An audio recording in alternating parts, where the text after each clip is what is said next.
എപ്പോ അതെയോ? അങ്ങനെ ഒരു പരാതി നിലനിൽക്കുവോ? ശരി ശരി, ഞാൻ വക്കീലിനെ വിളിച്ചോളാം. എന്താ ശ്രീനിയേട്ടാ? അവളെ പുതിയ കേസ്. ആരുടെ? വേറെ ആരുടെ? വേദ തന്നെ. പുതിയ കേസോ? എന്റെ സ്ഥാനാർത്ഥിത്വം റദ്ദാക്കണമെന്ന് കോടതിയിൽ ഹർജി. അയ്യോ, ഇപ്പൊ ആരെയാ വിളിക്കാൻ പോകുന്നേ? അവളെ, ആ വേദേ. എന്തിന്? അവൾ ഉദ്ദേശം എന്താണെന്നറിയാം. അത് വിളിക്കാതെ തന്നെ മനസ്സിലാക്കിക്കൂടെ? വേദയുടെ കേസിൽ നിന്ന് പിന്മാറണമെന്ന് നിങ്ങൾ എത്ര തവണ ആവശ്യപ്പെട്ടു? അവള് ചെയ്തോ? അവൾ ആര് പറഞ്ഞാലും അനുസരിക്കില്ലെന്ന് വിക്രമല്ലേ പറഞ്ഞത്? എന്നാ പിന്നെ ഫോൺ വിളിച്ച് നാണം കിടന്നോ? വിക്രത്തിനോട് ഭീഷണിയുടെ സ്വരത്തിൽ വരെ നിങ്ങൾ കാര്യങ്ങൾ ബോധ്യപ്പെടുത്തിയതാ. എന്നിട്ടും അവൾ ആ കേസുമായി മുന്നോട്ട് പോകണമെങ്കിൽ അവളുടെ ഭാഗത്ത് നിൽക്കാൻ അത്രയ്ക്കും ആളുണ്ടെന്നല്ലേ അർത്ഥം? ആര് നിൽക്കാൻ? ഒരു പാർട്ടിയും അവളെ സപ്പോർട്ട് ചെയ്യില്ല. ആകെയുള്ളത് ആ ശ്രീധരൻ തേറാട്ടിൽ മാത്രമാണ്. ഇവിടെയുള്ള ഏതെങ്കിലും ഒരു രാഷ്ട്രീയ പാർട്ടി അയാളെ സപ്പോർട്ട് ചെയ്യുന്ന നിനക്ക് തോന്നുന്നുണ്ടോ?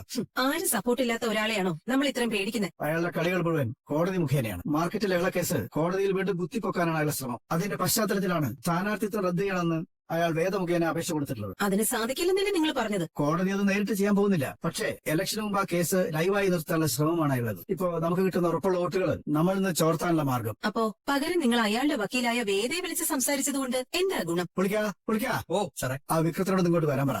അതെ, അവന്റെ വീട്ടിൽ നിന്ന് അയ്യപ്പം വിളക്ക്. അവനെ ഇപ്പൊ വിളിക്കണ്ട. മലയ്ക്ക് പോയി തിരിച്ചു വരട്ടെ, എന്നിട്ട് സംസാരിച്ചാ മതി. വിളിക്കാൻ പോയിക്കോ. ശരി.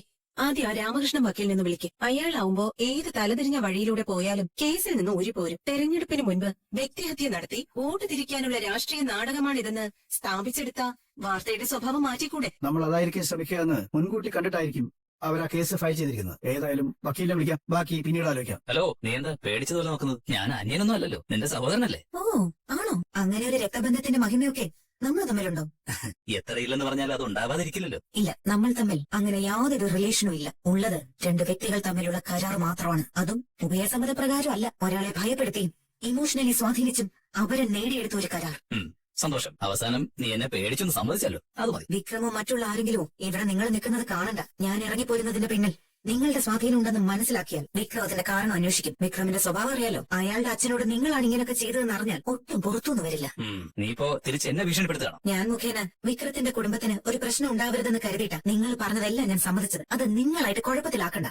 ശരി, ഞാൻ പോയേക്കാം. നാളെ നീ എത്തുമല്ലോ, ബാക്കി നമുക്ക് അപ്പം സംസാരിക്കാം. എനിക്ക് നിങ്ങളോട് സംസാരിക്കാൻ ഒന്നുമില്ല. തമ്മിലുള്ള ഉടമ്പടി നിങ്ങൾ പാലിച്ചതനുസരിച്ച് ഞാനും പാലിക്കുന്നു. നീ വരാനിടയുണ്ടെന്നല്ലാതെ നാളെ നീ എത്തുന്ന കാര്യം ഞാൻ വീട്ടിൽ പറഞ്ഞിട്ടില്ല. അത് അവർക്കൊരു സർപ്രൈസ് ആയിക്കോട്ടെ. എനിക്ക് വേണ്ടി ഇതുവരെ കരുതി വെച്ച സർപ്രൈസുകൾക്കെല്ലാം നന്ദി. കൂടുതൽ ഞാൻ പ്രതീക്ഷിക്കുന്നില്ല. പറഞ്ഞ പോലെ മോളെത്തിയോ? പോയി ഡ്രസ് മാറിയിട്ട് വാ, നമുക്ക് ഇതൊക്കെ ഒന്ന് ഷൂട്ട് ചെയ്യാം. അമ്മേ, വിളക്കിന് വന്നവർക്ക് ഏത്തപ്പഴം പുഴുങ്ങിയതും പപ്പടവും കൂടി കൊടുക്കാന്ന് വിചാരിച്ചു. അമ്മ ഇന്ന് വരൂ. ഒരു കാര്യം പറയാനുണ്ട്. ഇപ്പൊ വരും. എന്താ മോളെ? അമ്മ ഇന്ന് വരൂ. ശ്രീജെ, ഇതൊന്ന് നോക്കിയേക്കണേ. എന്താ മോളെ? എന്താ നിന്റെ മുഖം വല്ലാതിരിക്കുന്നേ? എന്തെങ്കിലും കുഴപ്പമുണ്ടോ? എന്തു പറ്റി മോളെ? ഇനിയും പറയാതിരുന്ന ഞാൻ അമ്മയെ വഞ്ചിക്കുന്നത് പോലെയാവും. അതാ. എന്താ മോളെ? ഞാൻ നാളെ മുതൽ ഇവിടെ ഉണ്ടാവില്ല. എന്നുവെച്ചാ? ഞാൻ പോവാണമ്മ. ഇവിടുത്തെ എന്റെ ജീവിതം അവസാനിച്ചു. നീ എന്തൊക്കെയാ പറയുന്നേ? അതും അവൻ മല ചവിട്ടാൻ പോകുന്ന ഈ സമയത്ത്?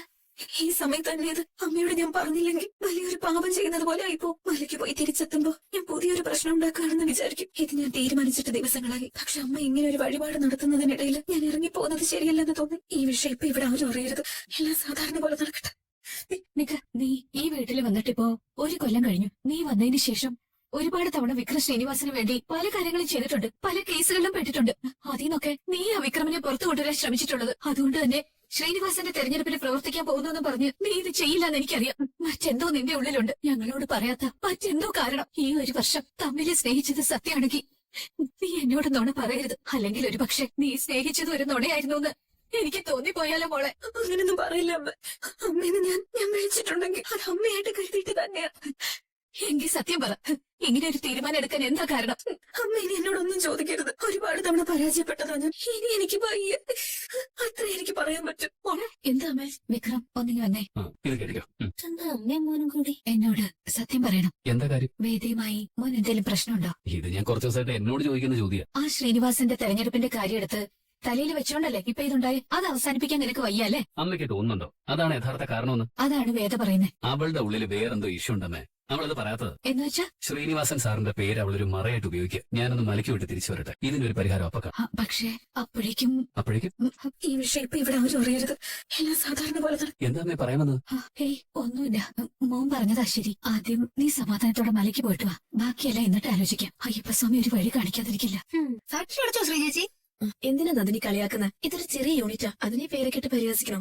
അയ്യോ ശ്രീചേച്ചി തെറ്റിദ്ധരിക്കില്ലേ, ഞാൻ കളിയാക്കാൻ പറഞ്ഞതല്ല. ചെറിയ രീതിയിലുള്ളതാണെങ്കിലും സ്വന്തമായിട്ട് നടത്തുന്ന ഒരു സ്ഥാപനമല്ലേ, അപ്പൊ ഇതൊരു ചെറിയ ഫാക്ടറി തന്നെയാണല്ലോ. വേദയ്ക്ക് അങ്ങനെ തോന്നിയതുകൊണ്ട് ഇത് നടന്നു. അതുകൊണ്ടെന്താ, ഒരു സംരംഭമൊക്കെ ആയില്ലേ.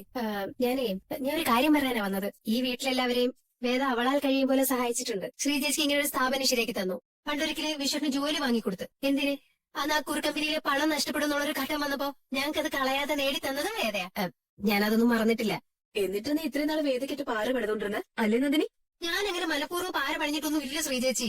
പിന്നെ മനസ്സിൽ തോന്നുന്നത് അപ്പൊ ഞാനങ്ങ് പറയും, അത്രേ ഉള്ളൂ. പിന്നെ എല്ലാരും പറയുന്ന പോലെ ചെറിയൊരു കുശുമ്പ് അങ്ങനെ എന്റെ ഉള്ളിലും തോന്നിയിട്ടുണ്ട്. അല്ലാതെ നിങ്ങൾ കരുതുന്ന പോലൊന്നും ഇല്ല. ദേടെ, ആ തോന്നിയ കുശുമ്പൊക്കെ ഇത്തവണ ചിതറായി പോയപ്പോ ഞാൻ ആ മലയുടെ മുകളിൽ കളഞ്ഞിട്ടാ വന്നത്. ഞാനിപ്പോ വന്നത് എന്തിനാന്ന് ചോദിക്കേ. ഞാൻ ചോദിച്ചില്ലേലും നീ ഇപ്പൊ പറയുമല്ലോ, പറഞ്ഞോ.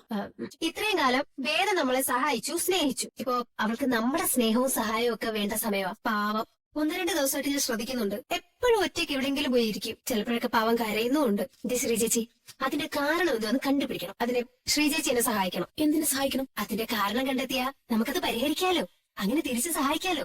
ഒരു ചാൻസ് വരുമ്പോഴല്ലേ നമുക്കിതൊക്കെ പറ്റൂ. അതെ അതെ, അപ്പോഴേ പറ്റൂ.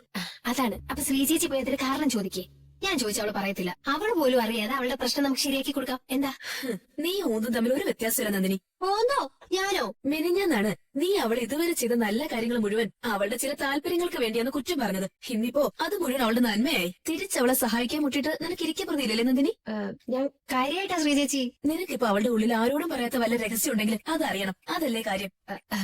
അങ്ങനെയൊക്കെ ചോദിച്ചാ ഒരു ജിജ്ഞാസ. എന്നാ ആ ജിജ്ഞാസ ഉള്ളിൽ തന്നെ വെച്ചോ. എനിക്കിപ്പോ അത് അറിയാൻ വേണ്ട. ഞാനൊന്നും ചോദിക്കാനും പോണില്ല. ഉറപ്പാണോ? അതെ. പൊയ്ക്കോ. മനുഷ്യരെ ദുഃഖിക്കുന്നതിന്റെ കാരണം അറിയണമെങ്കിലേ ഇത്തിരി മനുഷ്യത്വം വേണം. നിനക്കറിയാവുന്ന മനുഷ്യത്വം എനിക്കില്ല. അത് പാടി. എന്നാലും എന്തിനാണോ അവളിങ്ങനെ കരഞ്ഞു വിഷമിച്ച് നടക്കുന്നത്? വേദേ, ഇത് ചായ. ഞങ്ങളിൽ ആർക്കെങ്കിലും ഒരു പ്രശ്നം ഉണ്ടാവുമ്പോ വേദ അത് പരിഹരിക്കാൻ മുന്നിലുണ്ടാവും. വേദയ്ക്കൊരു പ്രശ്നം വന്നപ്പോ ഞങ്ങൾക്കൊന്നും ചെയ്യാൻ പറ്റുന്നില്ല അല്ലേ? വിക്രമിനോടുള്ള ദേഷ്യമല്ല, വിഷമോ വേദ ഇങ്ങനെ പെരുമാറാൻ കാരണമെന്ന് എനിക്കറിയാം. ഒരു കാര്യം ഞാൻ ഉറപ്പു തരാം. വിക്രം മലയ്ക്ക് പോയി വന്നാല് വേദയുടെ ഉള്ളിലുള്ള പ്രശ്നത്തിന് ഒരു പരിഹാരം ഉണ്ടാവും. ആ ശ്രീനിവാസനുമായിട്ടുള്ള അവന്റെ ബന്ധമല്ലേ വേദയുടെ പ്രശ്നം. നമുക്ക് എല്ലാവർക്കും കൂടി പോയി ആ ശ്രീനിവാസനെ കാണാം. വിക്രത്തിനെ വിട്ടു തരണമെന്ന് അപേക്ഷിക്കാം. വേദയില്ലാതെ വിക്രം ഇനി പറ്റുമെന്ന് തോന്നുന്നുണ്ടോ? ദേ, പുറത്ത് അമ്പലത്തിലെ വിളക്ക് വെക്കാറായി. വേദ വേഗം വാ. അവൻ പോകാൻ നേരത്ത് ഇങ്ങനെ വിഷമം കാണിച്ച് അകന്നിരിക്കണ്ട. ഏയ്, എന്താ മോളെ ഇത്? ഇങ്ങനെ സങ്കടപ്പെടല്ലേ? നമുക്ക് ശരിയാക്കല്ല. കരയാതെ വേദ. അയ്യോ, എന്താ ഈ കാണണേ? എന്തിനാ മോള് കരയുന്നേ? അവൻ മല ചവിട്ടാൻ പോകുന്നത് എന്റെ സങ്കടത്തിലാണോ? എന്റെയൊക്കെ കുട്ടിക്കാലത്തെ ഇമാതിരിയുള്ള കരച്ചില് ധാരാളം കണ്ടിട്ടുണ്ട്. എന്റെ അച്ഛനൊക്കെ പോകുന്ന കാലത്ത് അമ്മ ഇതുപോലെ കരയാറുണ്ട്. അതിന് പക്ഷേ കാരണമുണ്ട്. അന്നൊന്നും ഇന്നത്തെ സൗകര്യങ്ങളില്ല. നടന്നാണ് പോക്ക്. അതും കൊടും കാട്ടിലൂടെ മഞ്ഞും വെയിലും കൊണ്ട് കാട് കയറി തൊഴുത് സുരക്ഷിതമായി തിരിച്ചു വരണം. അതുകൊണ്ട് പോകുമ്പോ ഉള്ളൊന്ന് കാളും, കരച്ചില് വരും. ഇന്നതൊക്കെ മാറിയില്ലേ? പമ്പ വരെ വണ്ടി ചെല്ലും. കാശ് കൊടുത്ത തലയിലെത്തിയ ആളുകള് മുകളിലെത്തിക്കും. കോൺക്രീറ്റ് ചെയ്ത് പടിക്കെട്ട് മുകളിൽ ഷീറ്റിട്ട് നല്ല റോഡായി. സുഖമായിട്ട് പോയി തൊഴുതു വരാം. ഊറ്ററ അമ്പലത്തിൽ പോയി വരണം, അത്ര എളുപ്പം. അപ്പൊ എന്തിനാ മോള് കരയുന്നത്? ചെന്ന് മേല് കഴിയുക.